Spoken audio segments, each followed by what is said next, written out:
गांव की जिठानी। शांति अपने दो बेटों अर्नव और आरुष के साथ शांति से जीवन बिता रही थी, लेकिन शांति के पति सोहन से उसकी कभी कभार थोड़ी अनबन हो जाती थी।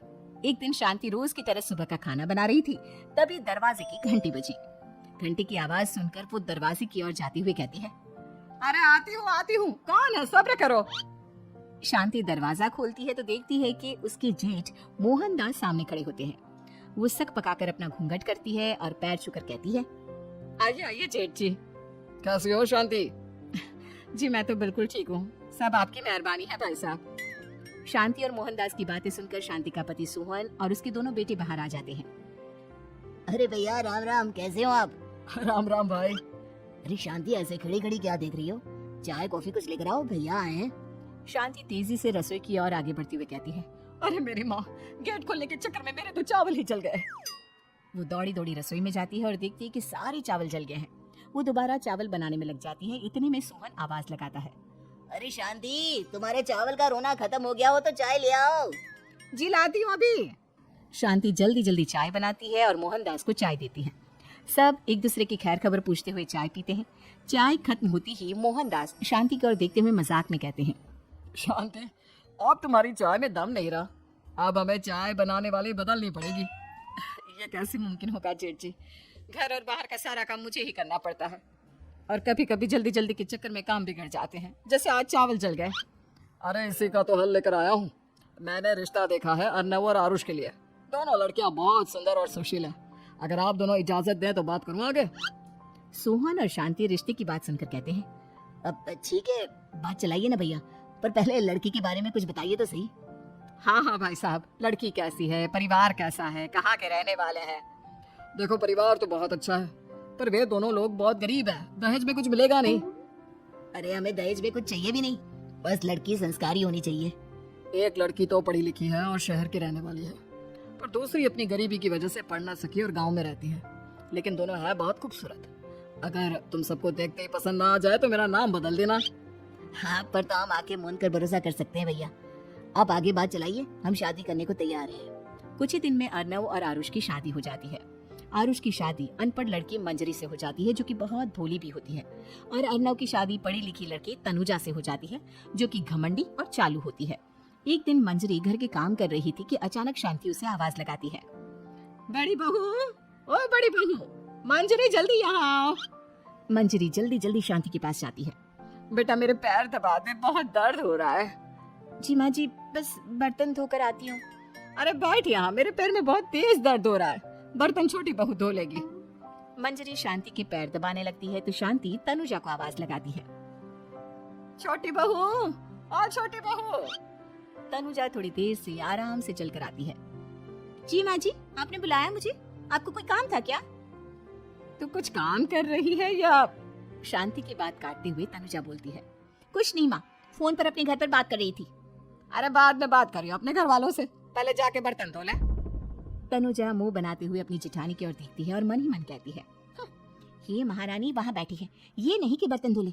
मैंने इतनी पढ़ाई बर्तन धोने के लिए की थी क्या? तनुजा दांत पीसकर वहाँ से चली जाती है। अगले दिन सब दफ्तर चले जाते हैं, तभी डाकिया चिट्ठी लाता है। शांति चिट्ठी लेकर मंजरी से कहती है, बड़ी बहू, जरा छोटी बहू को बुलाना, एक चिट्ठी आई है। मेरी तो आंखें कमजोर हैं, तो मुझसे पढ़ा नहीं जाएगा। मंजरी तनुजा के पास जाकर कहती है, तनुजा, तुम्हें माँ जी बुला रही हैं। मुझ पर हुक्म मत चलाओ, काम बताओ काम। अरे मैंने तुम पर कहाँ हुक्म चलाया, और हुक्म चला भी दूंगी तो क्या हुआ? तुम तो मेरी छोटी बहन की तरह हो ना। तुम जैसी अनपढ़ जाहिल और गांव की गवार मेरी बहन नहीं हो सकती। बेचारी मंजरी तनुजा की बात सुनकर अपना सा मुंह लेकर रह गई। कोई चिट्ठी आई है, माँ जी तुमसे पढ़वाना चाहती है, बस इसलिए बुला रही हैं। मुंह टेढ़ा करके तनुजा मंजरी का मजाक बनाती हुई कहती है, अनपढ़ कहीं की। तनुजा का ऐसा बर्ताव देखकर बड़ी बहू बहुत दुखी होती है। तनुजा को अपनी पढ़ाई का घमंड इतना हो गया कि अब वो घर के कोई काम नहीं करती और अपनी जेठानी का मजाक बनाती रहती। तनुजा का ये बर्ताव अब उसके सास को भी नजर आने लगा था।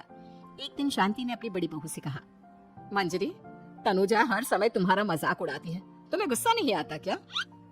आता तो है माँ जी, लेकिन मैं क्या करूं? जब भी उसे कुछ बोलती हूँ वो और भी जली कटी बातें मुझे सुनाकर चली जाती है। मैं उसे अपनी छोटी बहन की तरह प्यार करती हूँ, लेकिन उसके दिल में मेरे लिए कोई इज्जत नहीं। बहू, तूने वो कहावत सुनी है, जुल्म करने वाले से ज्यादा जुल्म सहने वाला अपराधी होता है। मंजरी अपनी सास का इशारा समझ जाती है। वो अपनी देवरानी को सबक सिखाने की ठान लेती है और एक दिन शांति अपनी दोनों बहुओं के साथ बैठी थी तो शांति अपनी बड़ी बहू से पूछती है, अरे बहू, शाम होने को है, कुछ सोचा है क्या बनेगा खाने में? माँ जी मेरे तो सर में बहुत दर्द है आज। मेरी प्यारी देवरानी ही कुछ अंग्रेजी खाना बनाकर खिलाएगी। सुना है पढ़े लिखे लोग अंग्रेजी खाना बहुत अच्छा बनाते हैं, क्यों तनुजा? इतना कहकर मंजरी अपनी सास की ओर देखकर मुस्कुरा दी। तनुजा अपनी तारीफ सुनकर बहुत खुश हो गई। इतने में शांति कहती है, ये तो सच बात है छोटी बहू, ये तो मैंने भी सुना है। हम भी पक गए हैं बड़ी बहू के हाथ का खाना खा खा कर। तनुजा, तुम्हारी माँ भी तो तुम्हारे खाने की बहुत तारीफ करती है, आज हमें भी खिला दो कुछ अच्छा सा बनाकर। शांति की बात सुनकर छोटी बहू और आसमान पर चढ़ गई, पर उसे ये कहाँ पता था कि उसकी सास और जेठानी उसे सबक सिखाना चाहती हैं। तनुजा अपनी तारीफ सुनकर खुश तो बहुत होती है, पर सोचने लगती है, मुझे तो कैसा भी खाना बनाना नहीं आता, अब मैं क्या करूंगी?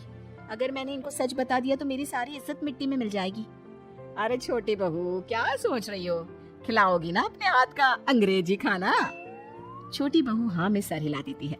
अचानक से उसके दिमाग में एक आइडिया आता है, मैं इंटरनेट से देखकर कुछ बना लेती हूँ, मेरी वाहवाही पूरे घर में हो जाएगी। मुझे कौन सा रोज रोज बनाना है। माँ जी आज आप सबको ऐसा खाना खिलाऊंगी, ऐसा खाना खिलाऊंगी कि। इतने में शांति छोटी बहू की टांग खींचते हुए कहती है कि पता नहीं कैसा खाना खिलाओगी, ए ऊपर वाले हमारी रक्षा करना। इतना बोलकर शांति और मंजरी दोनों जोर जोर से हंसने लगते हैं। अब तनुजा रसोई घर में चली जाती है और खाने की तैयारी करने लगती है, पर उसे रसोई घर की चीजों के बारे में तो कुछ नहीं पता। जैसे तैसे सारी चीजें निकालती है और इंटरनेट पर देखकर खाना बनाती है। कुछ ही देर में सब लोग घर आ जाते हैं। अरे सुनते हो, आज का खाना हमारी छोटी बहू बना रही है। अरे वाह, आज तो फिर कुछ अंग्रेजी खाना खाने को मिलेगा। कुछ ही देर में खाना बन जाता है तो छोटी बहू सबका खाना लगा देती है। इतने में बड़ी बहू कहती है, क्या बात है देवरानी जी, आज तो बहुत अच्छी खुशबू आ रही है।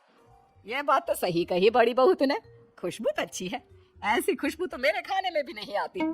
सब मिलकर छोटी बहू की बहुत तारीफ करते हैं और छोटी बहू सातवें आसमान पर बैठ जाती है। अब सभी खाना खाते हैं।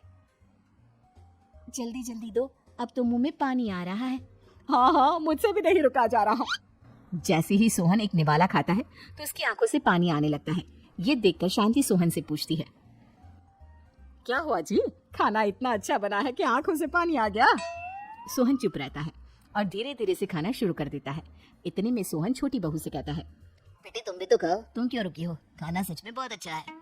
ये कहकर सोहन जोर से हंस देता है। फिर सब खाना खाने लगते हैं, लेकिन खाने में नमक और मिर्च तेज हो गई थी। तनुजा से कोई कुछ नहीं बोलता, बल्कि उसे भी खाने को कहते हैं। जैसे ही छोटी बहू खाना खाती है वो पानी पानी कहकर चिल्लाती है, पानी, इसमें तो पानी। ये खाना तो सच में इतना अच्छा बना है कि हमारे साथ साथ देवरानी जी भी इसके स्वाद को कभी नहीं भूल पाएंगी। सही कहा बहू। तनुजा को अपनी गलती का एहसास हुआ और उसने अपनी सास से कहा, माँ जी ये मेरी गलती नहीं है, इंटरनेट पर दिखाया था कि 4 चम्मच नमक और मिर्च डालने हैं। अब मंजरी को भी मौका मिल गया और उसने तनुजा पर तंज कसा, नाच न जाने आंगन टेढ़ा, हर जगह अपनी पढ़ाई दिखाती हो, दूसरों का मजाक उड़ाती हो। अब पता चला ना, हर चीज में पढ़ाई काम नहीं आती। और तुम तो शहर में रही हो, तुम्हें तो मुझसे भी अच्छा खाना बनाना आना चाहिए ना। बेटा, अगर तूने ठीक से सब सीखा होता तो आज तुझे शर्मिंदा नहीं होना पड़ता। बात शहर या गांव की नहीं होती। मंजरी गांव से आई है, लेकिन उसे घर का काम करना और खाना बनाना सब अच्छी तरह से आता है। तुम शहर में रही हो, तुमने ये सब क्यों नहीं सीखा? छोटी बहू सर नीचा कर सबसे माफी मांगती है और बहुत शर्मिंदा होती है। दीदी मुझे माफ कर दो, मैंने आपको बहुत बुरा भला कहा, पर आपने मुझे हमेशा ही माफ किया। आज मुझे अपनी गलती का एहसास हो गया है।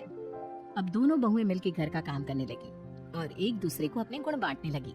मंजरी ने अपनी देवरानी को खाना बनाना और घर का काम करना सिखाया, वहीं तनुजा ने भी अपनी जेठानी को पढ़ना लिखना सिखाया। शांति और सोहन ऐसी बहुएं पाकर बहुत खुश थे।